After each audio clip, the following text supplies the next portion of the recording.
My name is Will Lautzenheiser. I have been a student at Boston University as an undergraduate and as a graduate.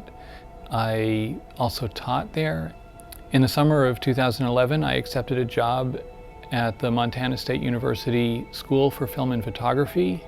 I was very happy, very looking forward to it. And at the same time, I had to apologize to my students because this muscle pull that I had was getting worse. I went to the doctor, a routine thing, maybe I'll get some antibiotics or something like that.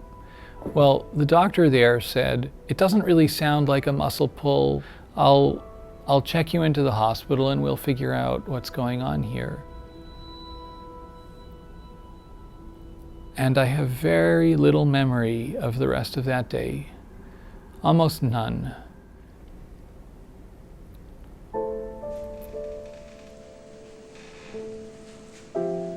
What I remember is the first thing after you were taken off the ventilator, tube was taken out of your throat, you said, "What happened?"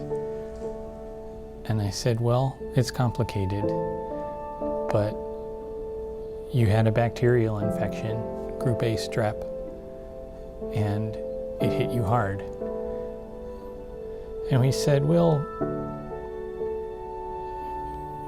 you're going to lose your legs and likely your arms."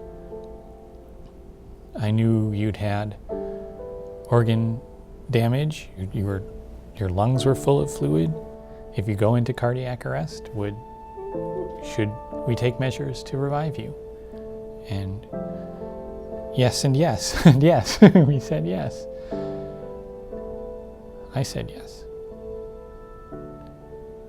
That time, is so confusing and odd and fueled by ketamine and all kinds of other drugs that I was on at the time that were helping me through horrible pain and were also affecting my brain in a lot of ways, causing hallucinations of all kinds. I had this very strange idea that I was flipping back and forth between time periods, and in 2011 I didn't have my hands, and in 2028, which was when I somehow was able to get to, I did have hands.